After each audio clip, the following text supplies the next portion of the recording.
Krishna is the lover of Radha. He displays many amorous pastimes in the groves of Vrindavan. He is the lover of the cowherd maidens of Braja and the holder of the great hill named Govardhana. Yeah. He is the beloved son of Mother Yashoda, the delighter of the inhabitants of Braja, and he wanders in the forest along the banks of the river Yamuna. So you can even see the remarks, extra information. Srila Prabhupada was very fond of this sort and sang it just before the lectures. In Allahabad and Gorakhpur, Srila Prabhupada fell into trance after singing the first two lines. And after some time, he came back into external consciousness and said, "Now just chant Hare Krishna." Srila Prabhupada said that this song is a picture of Vrindavan. Everything is there. Srimati Radharani, Vrindavan, Govardhan, Yashoda, and all the cowherd boys. Jaya Radha Madhava Kunja Bihari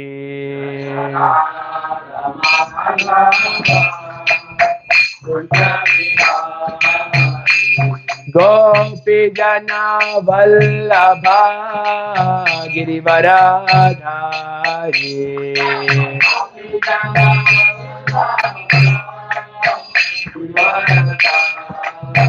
Gopi Jana Vallabha Girivaradhari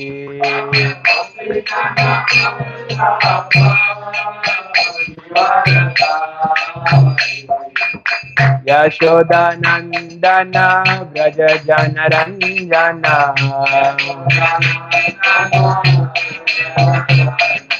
Yashoda Nandana Vraja Jana Ranjana Yashoda Nandana Vraja Jana Ranjana Yamuna Tira Vanachari Yamuna Tira Vanachari Jaya Radha Madhava Kunja Bihari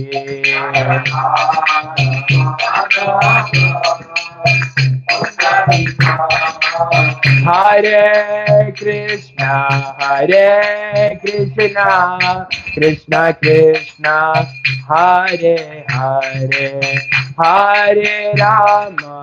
Hare Rama Rama Rama Hare Hare Hare Krishna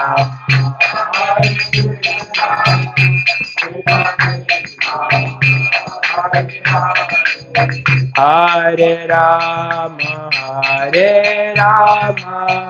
Rama Rama Rama Hare Jaya Prabhupada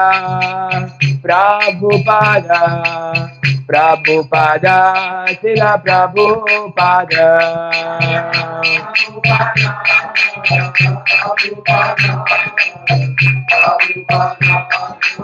Nitai Gaur Hari Bol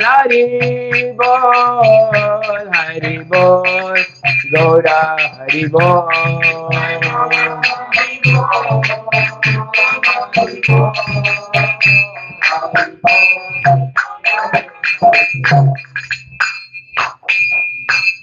Om Jnanatimirandasya Jnananjana Shalakaya Chakshurunmilitam Yena Tasmai Shri Gurave Namaha Nama Om Vishnupadaya Krishna Pristhaya Bhutale Srimate Bhakti Vedanta Swami Nittinamine Namaste Saraswate Deve Gauravani Pracharine Nirvishesha Shunyavadi Paschatya Deshatarine Jaya Shri Krishna Chaitanya Prabhu Nityananda Sri Advaita Gadadhara Srivasadi Gaura Bhakta Vrinda Hare Krishna Krishna Krishna Hare Hare Hare Rama Rama Rama Hare Hare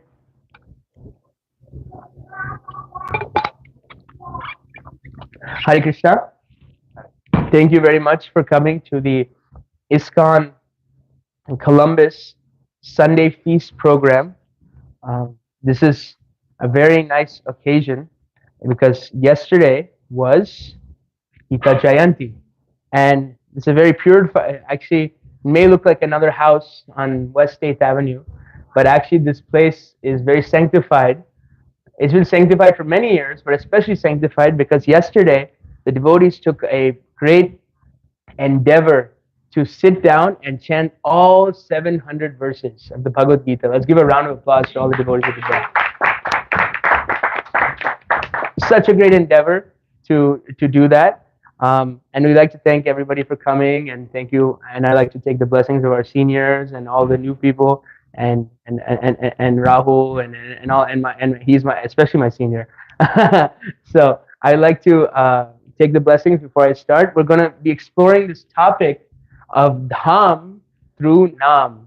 So those who don't know Sanskrit, or everybody seems to be a little bit familiar with Sanskrit, Dham means holy place, and Nam means name. Like, so holy place through holy name. That's what we're trying to explore a little bit.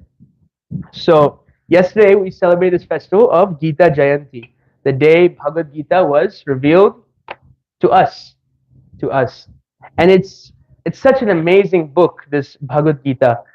This is a little picture of the Bhagavad Gita. Maybe the lights can be turned down so the it's bright outside, so we can see things. Yes. So it's a great book, and it's been glorified for thousands of years. This Bhagavad Gita. If someone does not have a copy of the Bhagavad Gita, we'd love to gift you one, a copy on the house tonight. And it's a book that's revered by the great peacekeepers of society like Gandhi, Hess, Martin Luther King Jr. all took inspiration from this book. And even though, if you look at these people, all they espouse peace, love, kindness. Martin Luther King Jr. And a lot of these personalities, they want peace. But if you look at what actually the Gita is trying to, the essence of it, it's a book of almost. It seems from external point of view, it's a book of contradiction, because all these peaceful people are saying, yes, it brings me a lot of peace. But where does it take place? It takes place on a battlefield.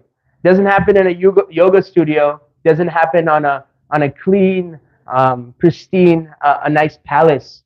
The most important book and the most important conversation in history, it happened in the Madhya, in the middle of a battlefield. And it's not that that it's a very unholy battlefield. It's actually, as the first verse of Bhagavad Gita says, Dharma kshetre kurukshetre samaveta yuyutsava mamaka pandavascheva kimakurvata sanjaya. That Dhritarashtra himself is saying Kurukshetra is a dham. It is a holy place. Now, how can a holy place, is that a very good place to have a battle? So let's say we consider this temple a holy place. Is this a place to get in a fight, fist fight with somebody right in front of the deities? No. So you can see the contradiction that's being provided.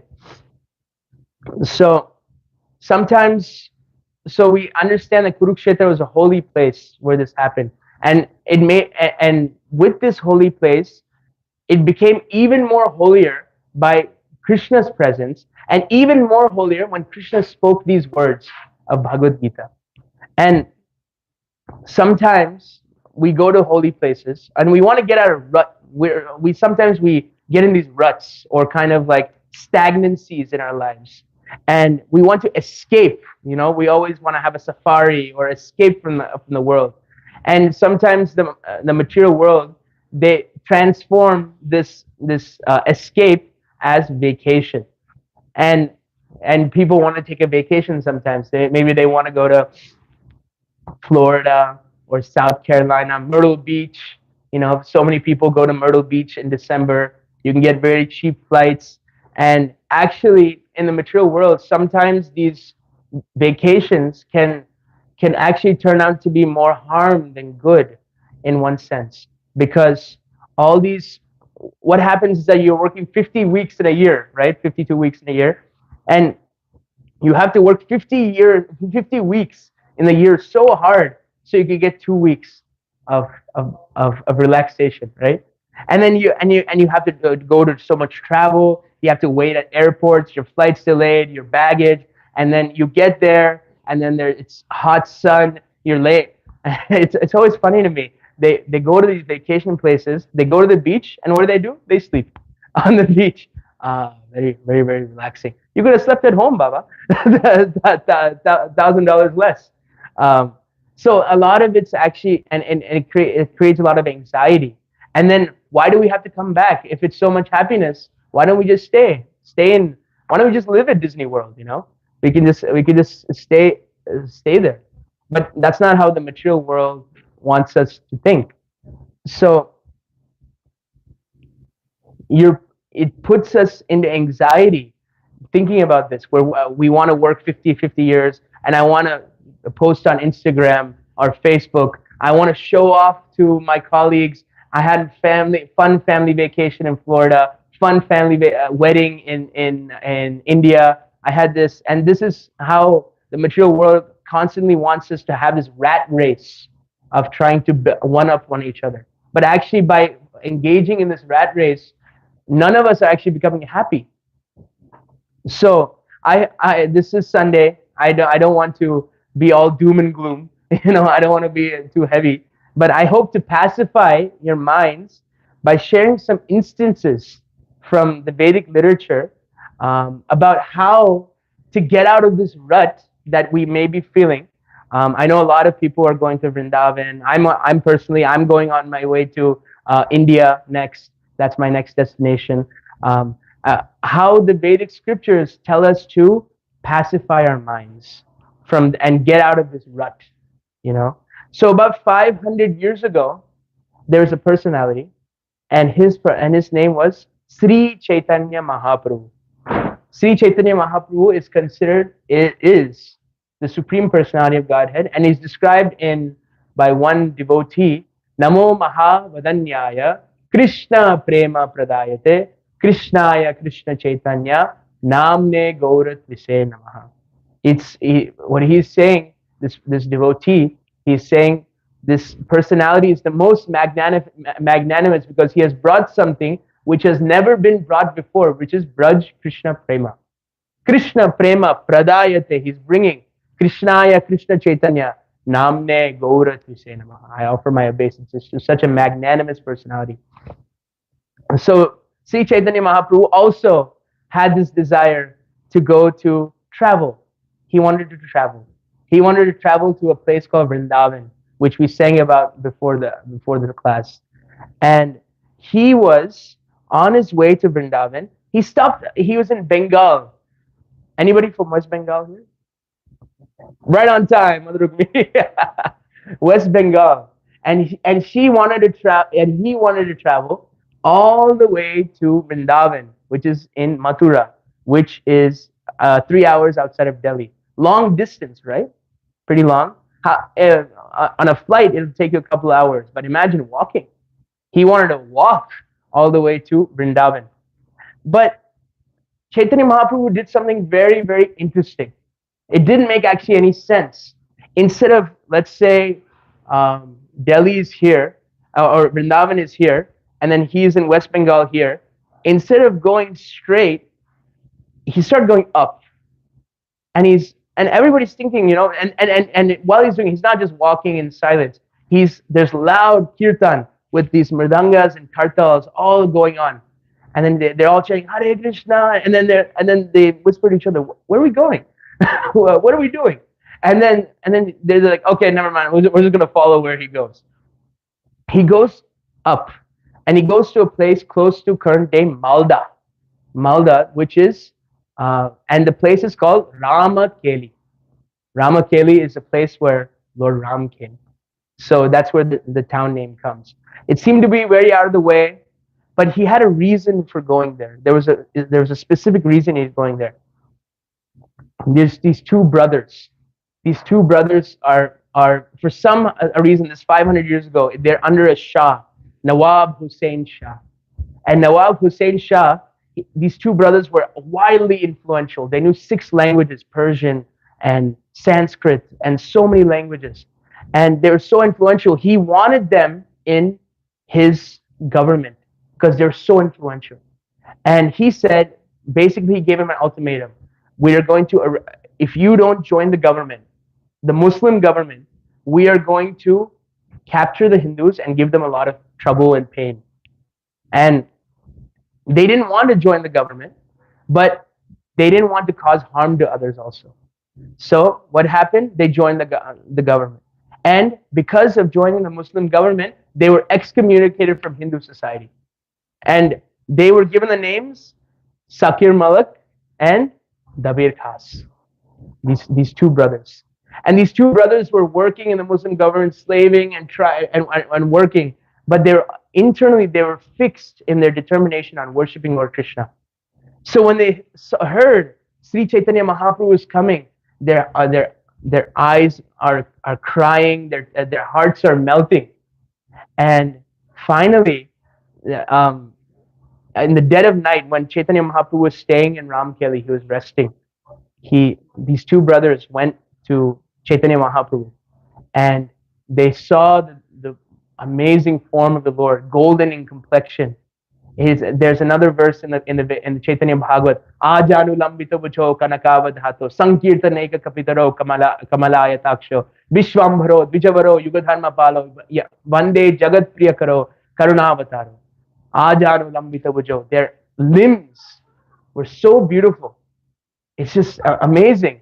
The kamalaya taksho, like lotus. Imagine, can you even think of a person? You look at a lotus and you look at their eye, and you look at an eye, it looks nothing alike, but it's described Chaitanya Mahaprabhu had eyes like the lotus. They saw this personality and their hearts just melted. And they said, we don't want to work for a Muslim government. We don't want to do any of this. We want to just surrender unto you and just live with you, and wherever you go, we're going to go with you. Chaitanya Mahaprabhu said, hold on. Wait a second. You have to wait. Now is not the time. He named them Dabir Khas and Sakir Malik. He named them Rupa and Sanatan Goswamis, two of the 6 Goswamis. And Rup Sanatan, they were heartbroken, but they understood why Chaitanya Mahaprabhu couldn't take them along. And what did they do? I'm building up this story to see what they did afterwards.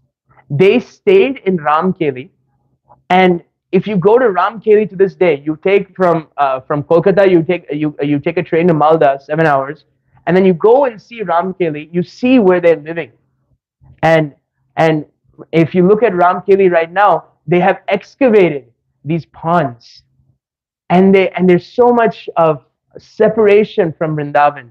They said, why wait to go to Vrindavan? Let me make Vrindavan right here. They excavated Shamkund. They excavated Radhakund. They made a Kadamba tree. They said, this is Kadamba tree. This is Vamsivat. This is Seva Kunj. They renamed the whole town after places of Vrindavan. And like this, they did their bhajan there while they're still engaged in governmental service, and they tried to escape. Well, before they tried to escape.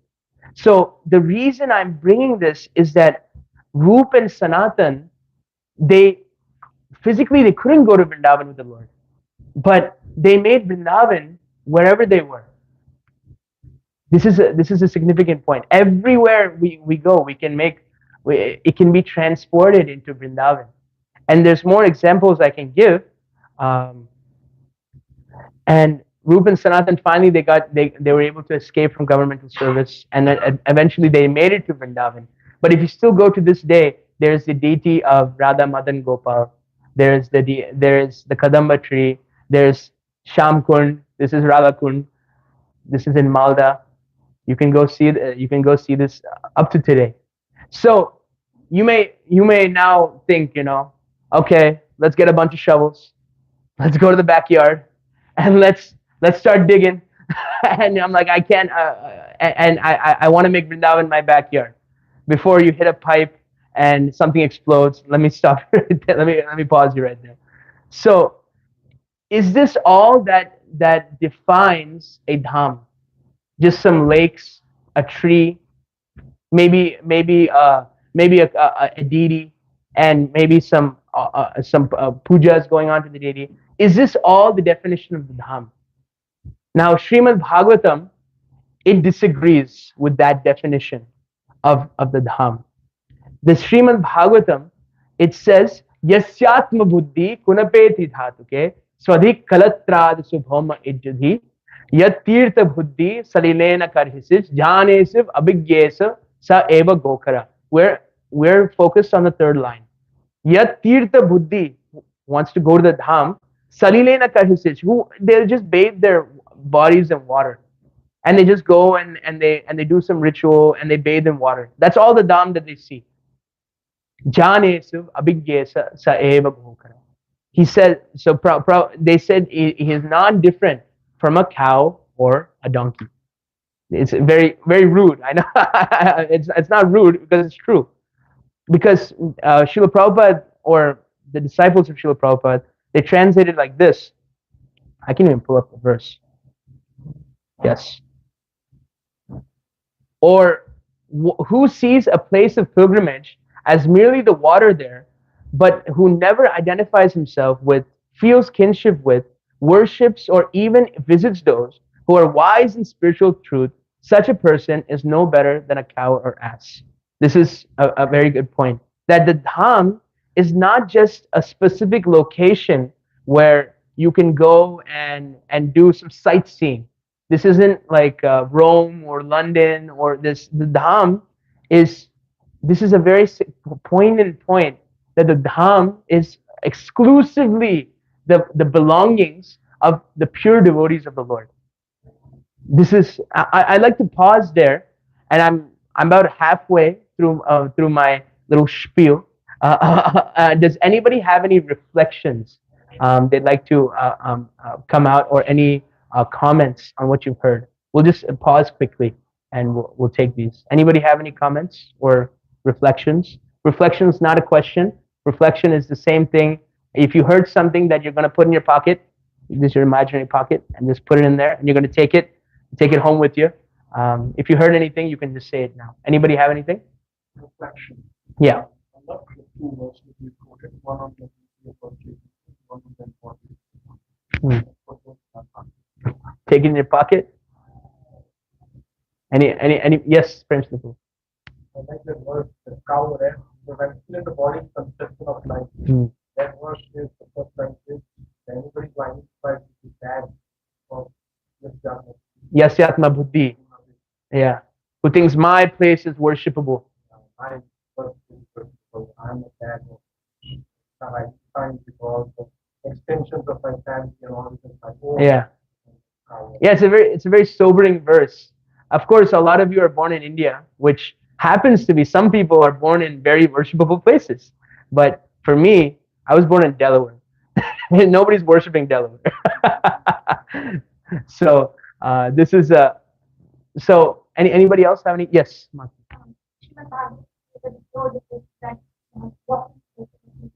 Yes.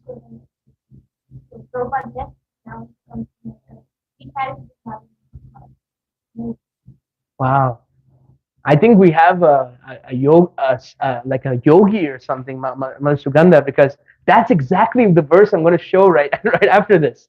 That's a significance to move on. That Canto 1, Chapter 13, Text 10.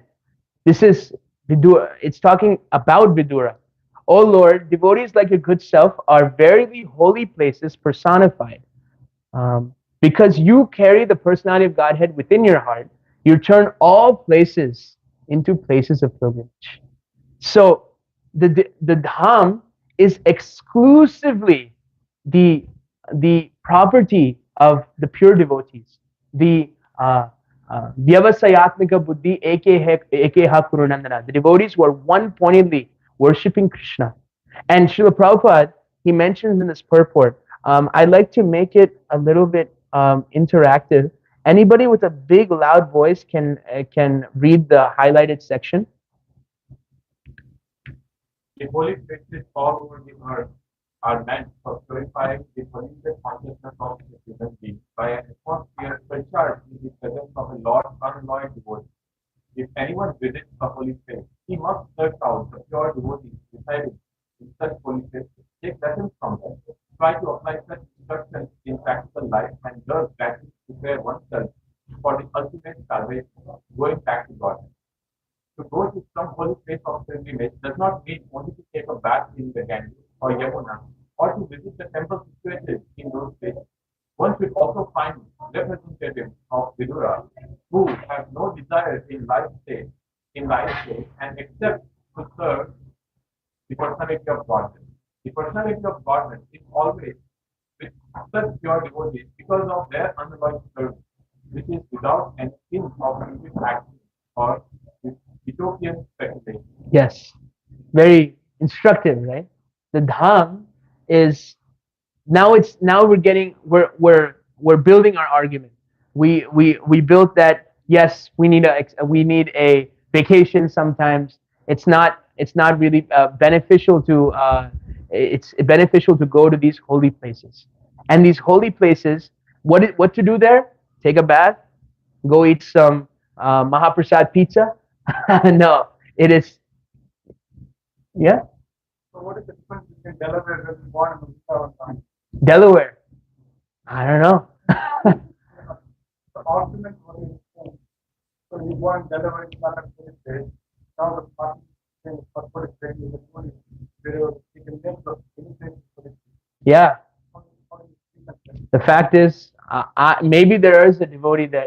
I'll give you a very example. There's a Swami named Tripurari Swami, and he joined Prabhupada's movement, and he was uh, very big book distributor. He said Prabhupada used to say that he is the incarnation of book distribution, and he was born in New Jersey, and he didn't know what hospital he was born in, and he went to New Jersey, and he asked his mother after he took sannyas. He asked his father, "Where was I born?" He said, "You were born in the hospital in this New Jersey." And you know what hospital he was born in? Holy Name Hospital. He was born in Holy Name Hospital. So sometimes devotees, it becomes clear. But of course, if there's a devotee born in Delaware, yes, that place becomes like Delaware, and that becomes like Vrindavan. Um, I would like to move on. So the point is, so the devotees make the dham.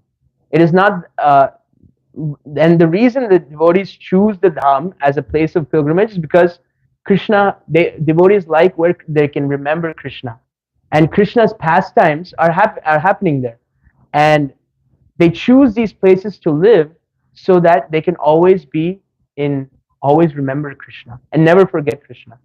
So they go to pilgrimage to get the reason to go on pilgrimage is to get the associated devotees and chant the holy name of Krishna. But another problem I would like to pose. Where are we? We're in Columbus, Ohio.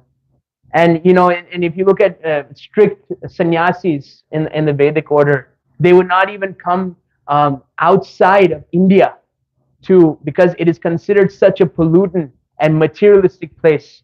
What to speak of just America? They wouldn't come to London. They wouldn't go anywhere. They wouldn't even leave the town that the kshetra it is. Why? Because it is considered Maya has attacked in those places, and sannyasis are too weak to protect themselves from Maya. So we are all the way in America, and also okay. So we could say it's a very pollutant place, very materialistic place, but. And we could say, hey, we can invite some pure devotees here, make it the dham, right? But very few places, very few devotees are there, pure devotees, akinchan bhaktas, who can come to America and come to Columbus and purify. Now, there's a very nice verse I like to point out, and this is a solution Srila Prabhupada gives to this problem.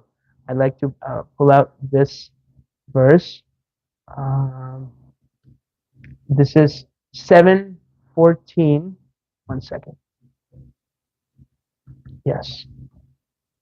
I just pull it up on database. 7:14, 30 to 33. Srila Prabhupada is giving a very good solution to this problem. Yes. Now this is a very famous. This chapter is called. Is it ideal family life? Yeah. And this verse is very in one sense because it's a long verse and it talks about the holy different dhams. Talks about Chitrakoot. Talks about Naim Sharanya. But Prabhupada, there's one word where Prabhupada is translating. One benefit of Srila Prabhupada's translation to other translations, he gives the word to word. He gives the word to word of the Bhagavatam. And sometimes, because of his ecstasy, he translates a word with the purport in it. And this is one of the examples. You see, Pushka Adhani, such as Pushkar, Kshetrani, Asitrani, places Gayashira, Prayaga, Ashrama, Naimisham. But look at this word, Archa Ashrita, places where the deity of Radha Krishna is worshipped, such as big American cities like New York, Los Angeles, and San Francisco, and European cities like London and Paris, or wherever there are centers of Krishna consciousness. Archa Ashrita, this is the meaning of Archa Ashrita, highlighted for you so you can see. So, this is the word-to-word Prabhupada is giving this meaning. It's very, very comical, but you can see this is Prabhupada is making a very strong statement. Can someone read this translation, please?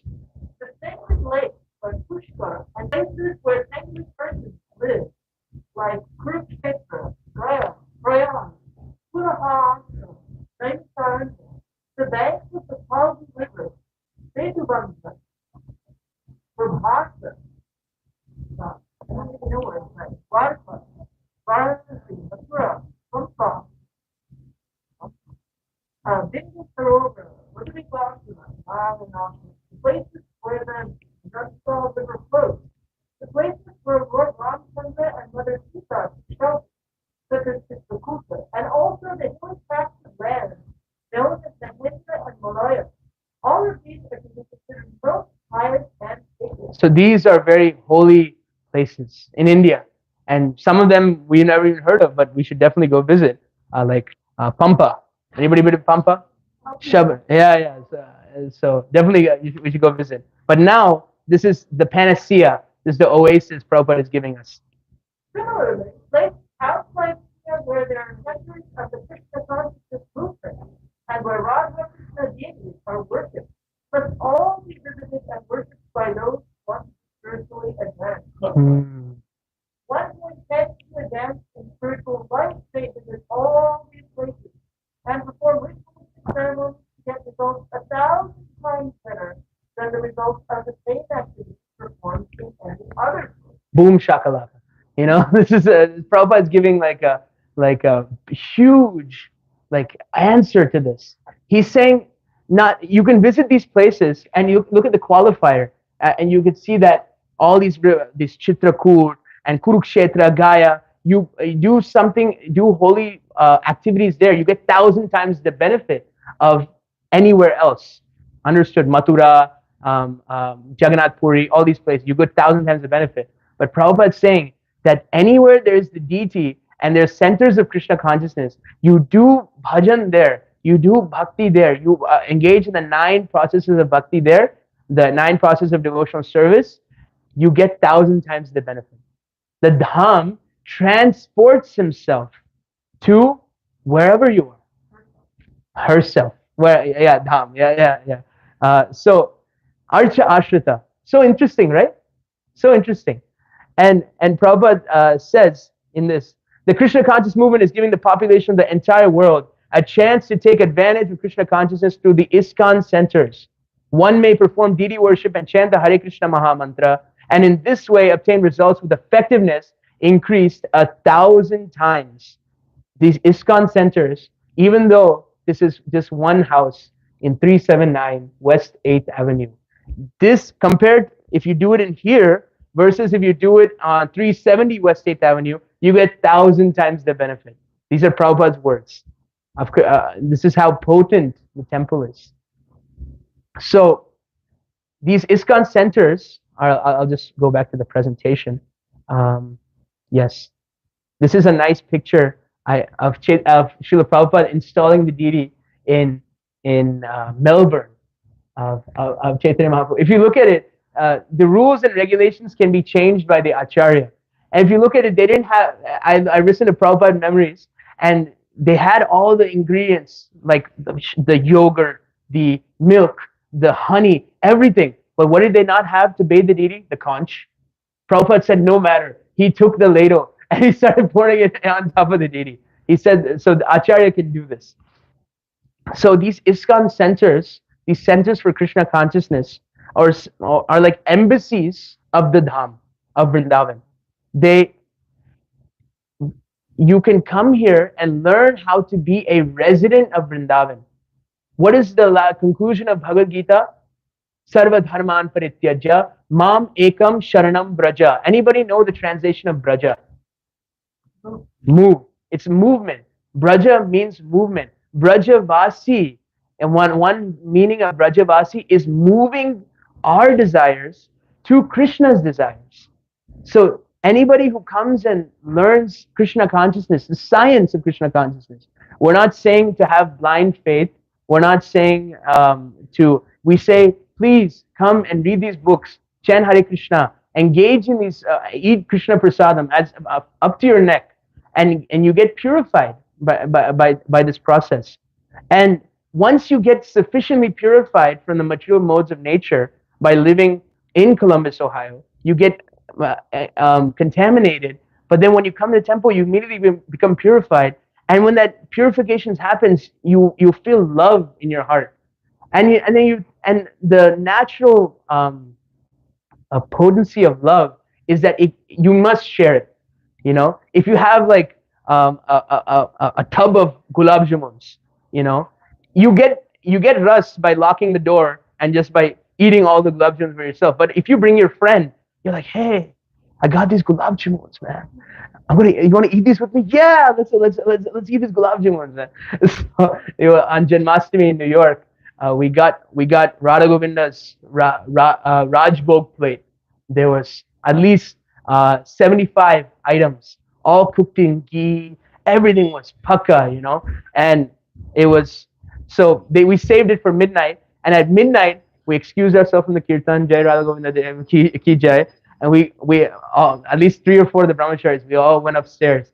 We had the plates set up, you know, we had the plates set up, and because one brahmachari went upstairs early, at 11:50 set the whole thing up, and at least there were at least 15 of us. Just we didn't care. We all ate off one big plate. You know, there was no my plate, your plate. We're eating of this. We're like, oh my gosh, we were fasting all day, and it was nice. So love is to be shared, and when you go out and you get enough love in the temple, and then you share it with others, then you teach people how to chant. You invite them to Vrindavan. You know, Prabodhananda Saraswati, one great acharya in our line, he says, he's a very Vrindavan bhakta. He says one famous statement in Vrindavan Mahimamrita. He says this statement that anybody who comes to Vrindavan and leaves Vrindavan goes to hell. That's right? That's a big Anybody who goes to, I'll repeat, when everybody goes to Vrindavan and leaves Vrindavan, they go to hell. Because why leave Vrindavan if you have gone there once? So, but Prabodhananda Saraswati qualifies this. He says, except anybody who does that, they go to hell. But anybody who goes to Vrindavan, leaves Vrindavan to bring somebody else back to Vrindavan, those people are actually blessed.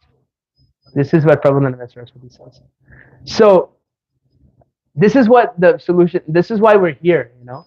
We want to spread the love. We want to get enough love of kirtan and katha and Krishna prasadam. Take as much Krishna prasadam as possible. Get that love. And then you share it with your neighbors. Yara deka tare kaha Krishna upadesh.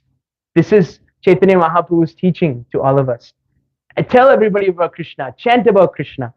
And when Chaitanya Mahaprabhu, he met somebody named Kurma Brahmana. And this is a very nice purport Prabhupada is giving in this section of Kurma Brahmana. He's saying Chaitanya Mahaprabhu further advised the Kurma Brahmana, if you follow these instructions, your materialistic life at home will not obstruct your spiritual advancement. Indeed, if you follow these regulated principles, you will again meet here, or rather, you will never lose my company. Big loud voice to read the purport. Anybody? This is an opportunity. This is an opportunity for it. If one simply follows the instructions of Chaitanya Mahaprabhu under the guidance of the Prabhupada and chants the Hare Krishna Mahamantra, teaching everyone in front of God and the contamination of the materialistic way of life will not be touched. It does not matter whether one is in a holy place or in Ravana. Of European cities, where the materialistic way of life is very prominent. If a devotee follows the instructions of Sri Chaitanya Mahaprabhu, he lives in the company of the Lord. Wherever he lives, he converts that place into Vrindavan and Navadvip. This means that materialism cannot touch him. This is the secret of success for one advancing in Krishna consciousness. This is very significant, right? He lives Wherever he lives, your big European cities, big American cities, materialistic life, rat race is going on as full speed. But if you follow these principles of devotional service, that place becomes Vrindavan. That place becomes Navadvip. That place becomes Jagannath Puri. You don't have to go anywhere because materialism can't touch you if you follow these principles. And then you get this. This is a secret. Prabhupada saying it's weird because Prabhupada is giving a secret in a book that is we distribute everywhere. He's giving a secret. Even Krishna does this. He says this is a secret. Raja Vidya, Raja Guhyam. But it's in a book. We distributed 100 Gitas yesterday. They all got a secret of the 9th chapter. And we can see from the practical example. Okay, you could say, how do you do this? You know, Hadai, you talk a big game. You've said all this. How do we practically do this? Well, Srila Prabhupada came to teach us how to do this. He came on a cargo ship in 1965, suffering 2 heart attacks at the age of 69. Gets on this cargo ship and gets to New York City. Arguably, and I live currently in New York City, the most degraded place in the world. Mahavishnu Swami, when we would go, Mahavishnu Maharaj, who is 79 years old, he goes on Harinam for 5 hours a day at 79, 78 years old with a big accordion and a big hat. And we all had this chance in Columbus to go and see him. He says, New York is the capital of Maya. It is the heart of Maya. And in New York City, the heart of Maya is Times Square. And if you do Harinam, anybody been to Times Square? Times Square? Yeah, it's like a sensory overload, you know. And if you do Harinam Sankirtan in Times Square, and in the midst of everything, you're giving cardiac arrest to Maya. You're giving cardiac arrest to Maya. And then if you give cardiac arrest to Maya in Times Square, then whole New York is transformed. And because New York is the most degraded place, if you transform New York, you transform the whole country and the whole world. That's why Srila Prabhupada chose New York as his first Prabhu Datta Desh. And he sat in Tompkins Square Park and just chanted the holy name. Actually, one secret tidbit, people think that Tompkins Square Park is the first place he chanted Hare Krishna. No, it was actually another park called Washington Square Park. And he chanted there, and he was sitting under a tree, and this big Satru Maharaj says, this big fat policeman comes and says, "Hey, Swami, get off the grass." You know, he tells him to get off the grass. And then so he sits on the pavement, hot pavement. Prabhupada is sitting there chanting Hare Krishna. Legs are getting burned. He said, "I cannot do this." Goes to Tompkins Square Park, closer to where he's staying, and he starts chanting. And all these people, these sannyasis, these devotees would come who dedicated 50 years of their lives to Krishna consciousness. They start coming. Hayagriva, Brahmananda, all these devotees started popping up. And they started chanting around this. This is actually the first picture of Prabhupada before Butler. Butler was the first picture of Prabhupada, but this is the first picture of Prabhupada in America, 1966, Lower East Side. This is Prabhupada chanting. Look at how effulgent he is in the midst of everything. He's sitting there. So this is the goal he came here to transform the most degraded people, and nobody is too degraded for him. And he made the most degraded people into the holiest, and that is the goal of the entire Gaudiya Vaishnava Parampara. Mahaprabhu did it to Jagai Madai. Srila Prabhupada did it to all of us, and to all of New York City. And so now let's get back to where we are. We're in Columbus, Ohio. Srila Prabhupada and the members of Parampara have given this gift of Sridham Vrindavan in Sridham Mayapur and Sridham Jagannath Puri right here in this temple. And when we look at the beautiful forms of the deities, Vrindavan is here, Mayapur is there, Jagannath Puri is there. Everybody's here. The whole gang's back together. Everybody's here.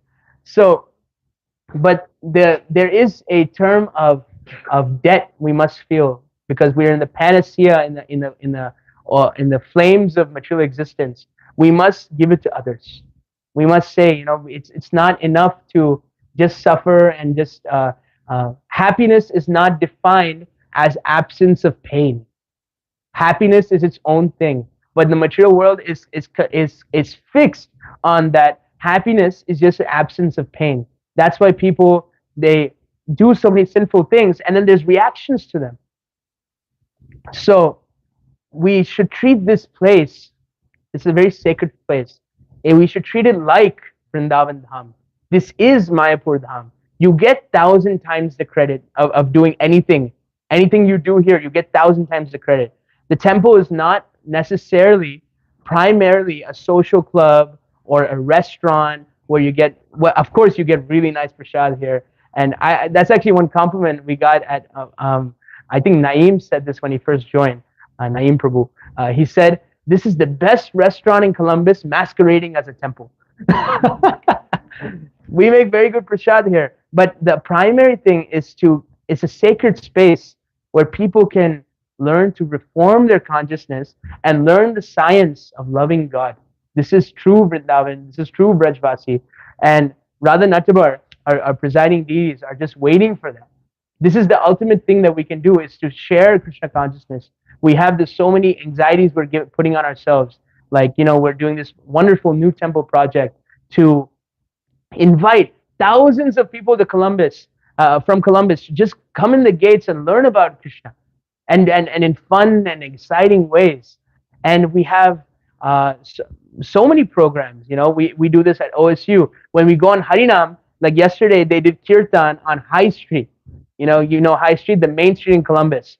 And it's when you go on Harinam Sankirtan, it's not that you're just doing Harinam Sankirtan. You're transferring the temple to High Street. And there's literally Radha Krishna is there waiting for them. So you should definitely support the temple and serve the temple. In Vrindavan, it's not just I take my prasadam plate and run away. It's about how can I serve. This is a very, very good mantra you can use in life. I live to serve. So render service to the temple, and always Sri Krishna, Krishna's Kaviraj Goswami, Chaitanya Charitamrita, he says, Vraja Mana Radha Krishna Seva Korive. He said, always, at least mentally, reside in Vrindavan. And this is the mood of Vrindavan, of always serving Vrindavan and the devotees. So I'd like to conclude there. It's 12:23. I can take a couple questions or comments, and we have many senior devotees who can also answer them if you give me a Swami Stumper, a Swami Stumper question. Yes, very much. This is the Vrindavan Dham. Yeah. Hadai, you've been living, you grew up, you finished college here, then you've been living in the Brooklyn temple, rather, Govinda, going out on Harinams and Kirtan every day. Can you please talk about how you got inspired, and what does that mean to you? Yeah, when I was graduating college. And I just want to say that, since I know Hadai, and he had any vacation, any time off, he would just go to New York and he would serve Radha Govinda and do 5 or 6 hours of Kirtan every day. I think I'm just so inspired by that level of bhakti that it's really like out of this world. So I was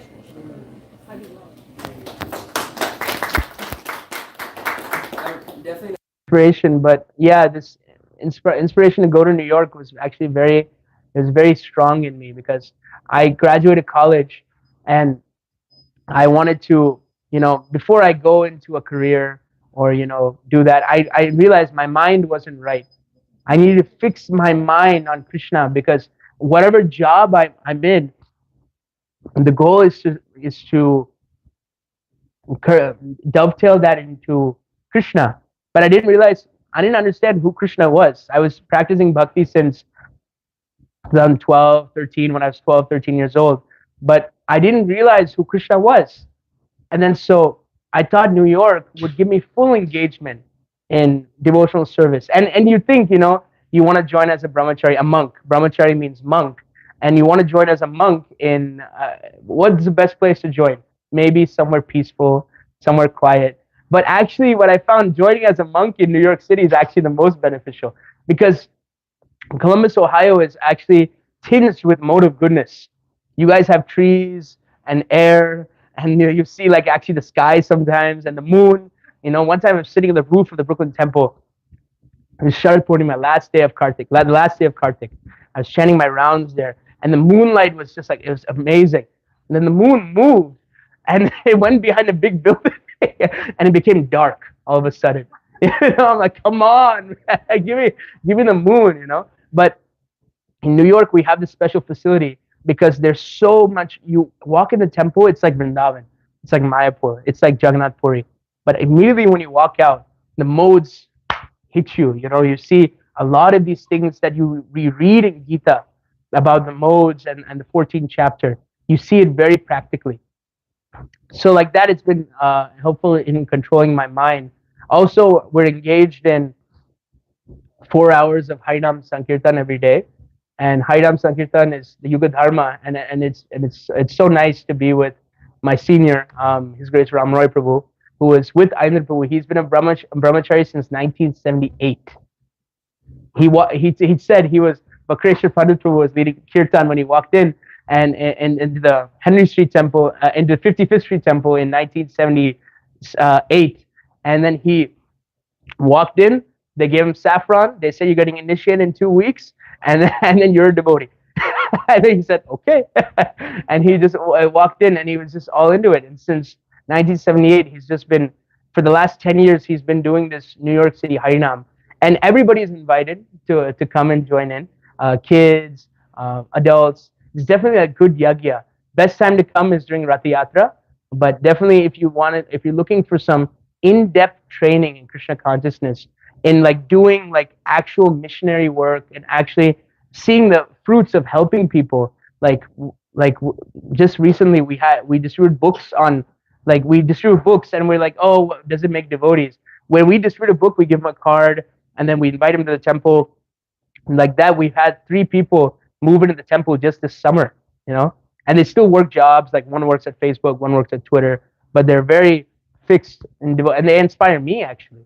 So like that inspired me to go to New York, just a regular full-time engagement. So that's pretty much Hare Krishna. Why are you going to India? Why I'm going to India? Well, there does come a time where the modes in New York also start to affect you. So that's why going to India is also, of course, this is like Vrindavan, but the embassy and the country are same but different. Like you go to the American embassy in New Delhi to India, it is like America, but it is not exactly America. So same way, going to Vrindavan and Mayapur, and you see, what is that in Shuddha Bhakata Charanari, Gaur Amar Jay Sabasthane Koralo Brahmana Range, that we should always desire to visit. We should always desire to visit these places that Chaitanya Mahaprabhu has touched. This is actual vacation and actual dham. So that's why I'm going, and to serve my spiritual master. That's why I'm also going. So you'll be at that spring. Yes. Yeah. Any other questions, comments, corrections? how do we properly cultivate the food of going to Dham? At least, well, like, honestly, if we're going to Vrindavan, like, it's like, like temple sometimes like, oh, it's been done by temple. Hmm. I forget, like, how do we cultivate the food of entering to the empty Dham? Yeah. Entering the Dham, actually, my dad used to tell me something when I was a kid, that in the Madhva tradition, which was the tradition I grew up in, that they would sit, after they leave the temple, they would sit outside and they would contemplate on how that this experience of visiting the temple has affected me. So there's this there's sadhana, there's svadhyaya, there's nididhyasan. All these things will actually help by cultivating this understanding of what the temple is. Um, we have the Mangalarti here at 5 a.m. every morning. It's actually a very intimate time with Krishna. And anybody who has the Sumedasa, the intelligence to attend Mangalarti, they're very, very lucky to get that intelligence, because 5 a.m. is actually the time for sleeping for a lot of people. But those who wake up early and what's the first thing they do? They see Krishna. And you dance and you chant. That's the best way to wake up. I think what's his name? One brahmachari from Pune was visiting here. I forget his name, but he was mentioning that he started to wake up early at his college, and he would go and brush his teeth in the common bathroom, and then he'd see another boy also waking up, and a couple of days he was noticing him, and then maybe he's also chanting. He got these ideas. Maybe he's also chanting, waking up, reading. We should do it together. Then finally he asked the person, "Hey, what are you doing so early at night? Why are you waking up so early?" And then the guy looked at him. He's like, "I'm not waking up early. I'm going to bed now." I'm going to bed now. So waking up early and all these things these are good ways of cultivating the Dham, and also reading specific books. Like we have the wonderful Krishna book. You remember these pastimes of Krishna. There's so many nice books out there. I would recommend that. Anything else? Songs also, yeah. Vrindavana, Ramyasthana, all these nice songs there. Okay, so it is time for the Aarti. Thank you so much for tolerating me for 1 hour. And if there's any offenses I created, please forgive me. And now we will have stand up and do Aarti Kirtan. Srila Prabhupada.